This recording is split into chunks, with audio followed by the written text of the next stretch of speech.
En el día de hoy vamos a comenzar a ver integrales. Las integrales, para que tengan una idea, serían la operación opuesta a la derivada.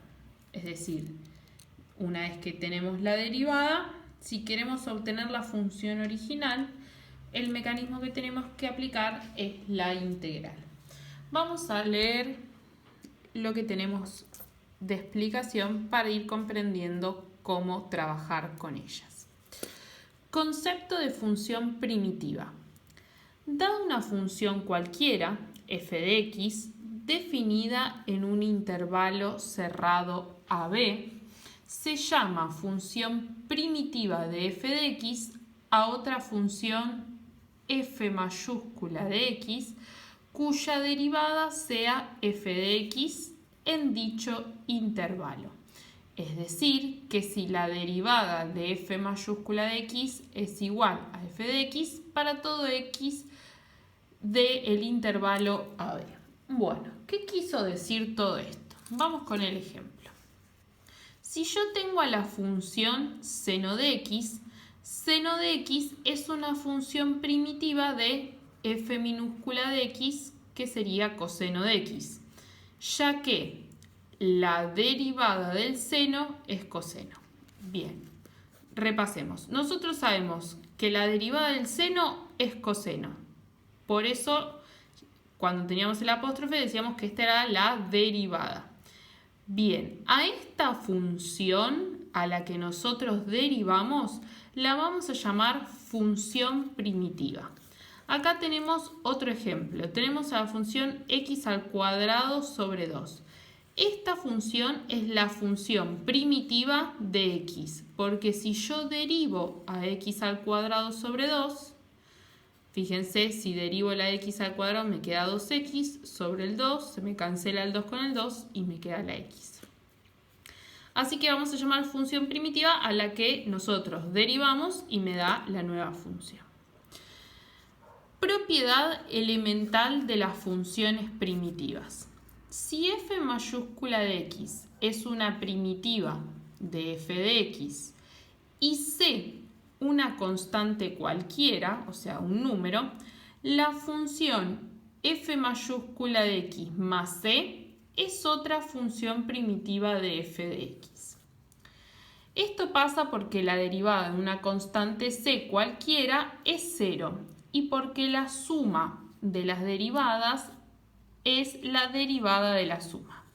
De esta propiedad se deduce que una función f de x que tiene una primitiva f mayúscula de x tiene infinitas primitivas dadas por f de x mayúscula más c.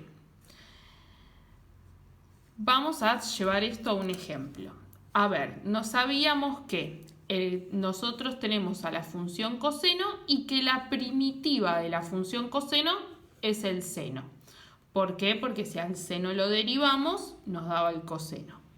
Así que llamamos a esta función primitiva. Bien, decimos que el seno de x es la primitiva del coseno de x, pero no es la única.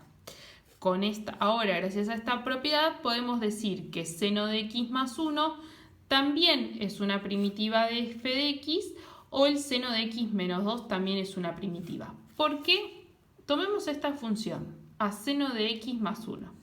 La derivada del seno es coseno y la derivada de 1 es 0. O sea que me queda coseno de x. Vamos a agarrar ahora esta segunda función, seno de x menos 2. La derivada del seno es coseno y la derivada del menos 2 es 0. Así que la derivada de esta función también es coseno de x. Entonces, ¿qué deducimos? Que la función coseno de x tiene infinitas primitivas. ¿Cuáles van a ser? Seno de x más o menos c, o sea, un número. En este caso pusimos 1, 2, puede ser 3, 5, 1.000.000. Siempre porque la derivada de una constante sabemos que es 0. Bien, vamos ahora a ver lo que es la integral indefinida de una función. Se llama integral indefinida de una función f de x al conjunto de todas las primitivas de la función f de x y se simboliza de esta forma. Esto que está acá, este símbolo, representa a una S de sumatoria. ¿Sí? Se lee la integral de f de x diferencial x. Este diferencial no lo vamos a usar para nada, solamente nos va a indicar con respecto a qué variable tenemos que integrar.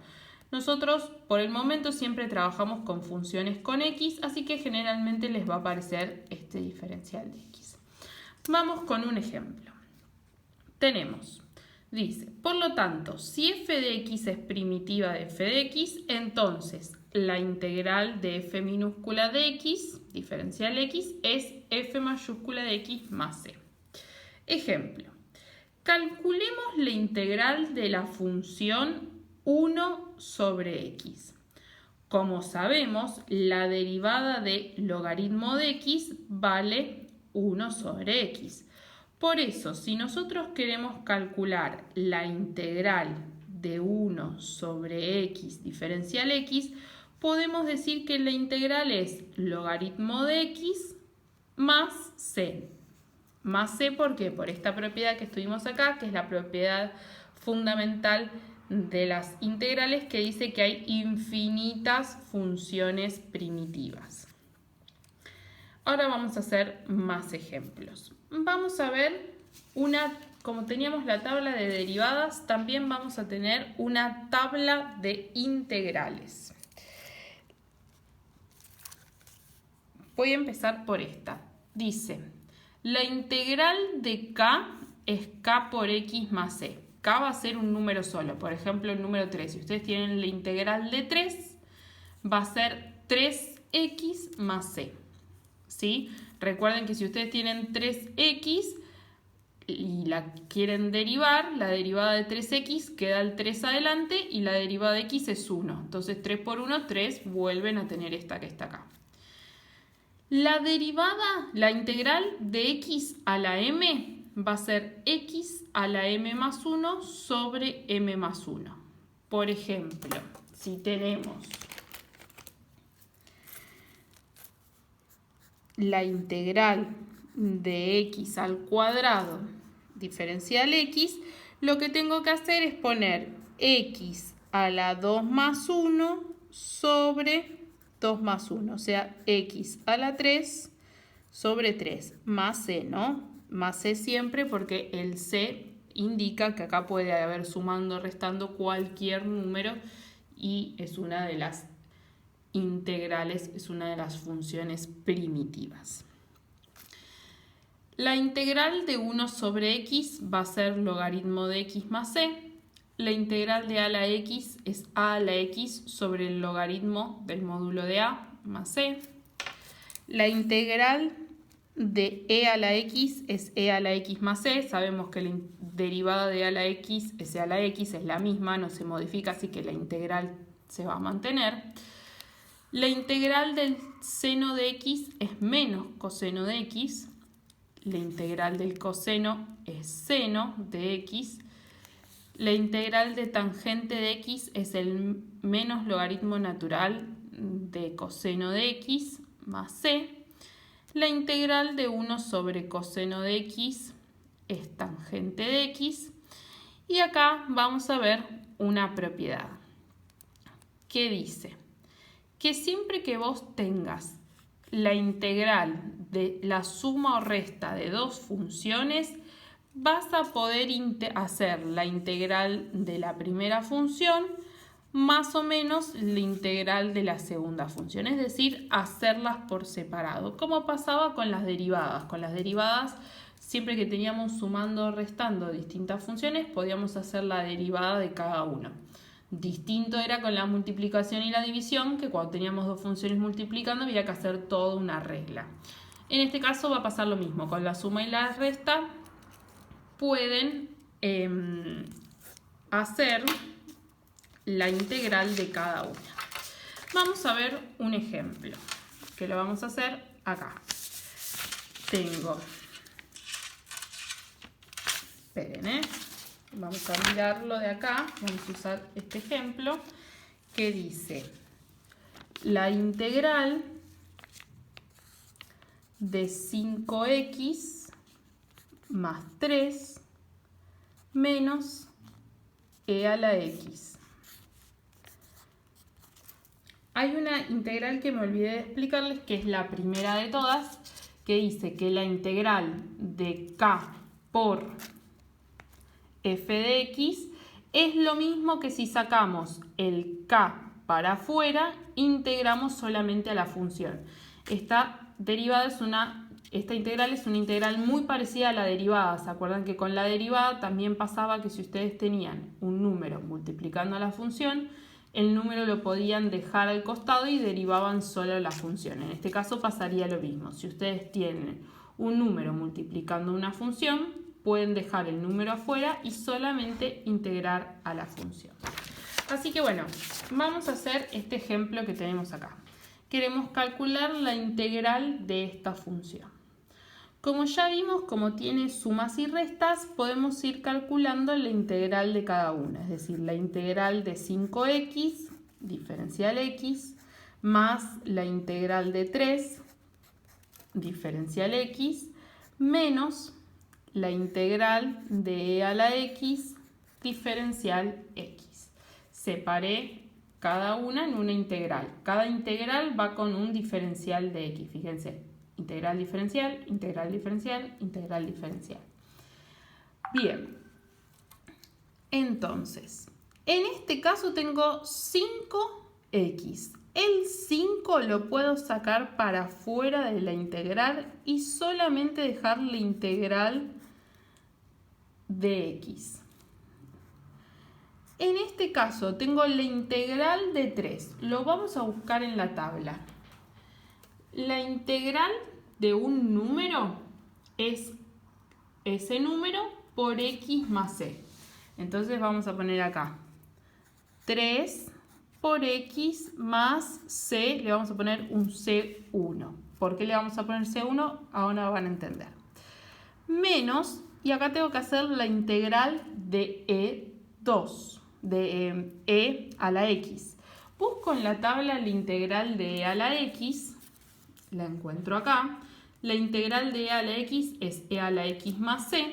Entonces voy a poner acá que el resultado de esto es e a la x más c. Y este le voy a poner c2, ¿sí? Para no confundirme, porque este número puede ser distinto de este. c1 y este puede ser c2. Solo me falta hacer este que está acá. Vamos a dejar el 5 acá adelante y vamos a integrar a la x. ¿Cómo la vamos a integrar a la x? Con el x a la m. ¿Quién sería m en nuestro caso?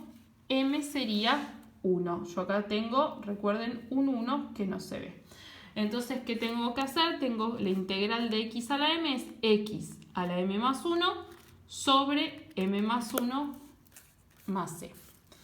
Así que vamos a poner acá x a la 1 más 1 sobre 1 más 1 más c. Si acá puse c1 y acá puse c2, acá voy a poner c3.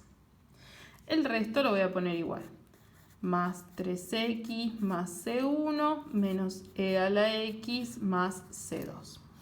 Bien, ahora me va a quedar 5 por x al cuadrado sobre 2.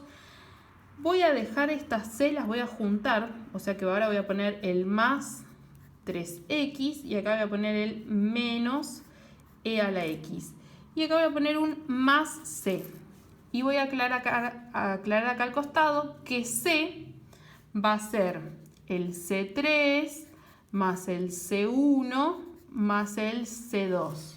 ¿Sí? Estos tres los sumo, los acumulo en este que es c. Así que después, cuando ya tengamos todo esto más avanzado, directamente vamos a poder hacer la integral de esta, la integral de esta, la integral de esta y ponemos al final el más c para no olvidarnos que acá puede haber sumando o restando algún numerito cualquiera.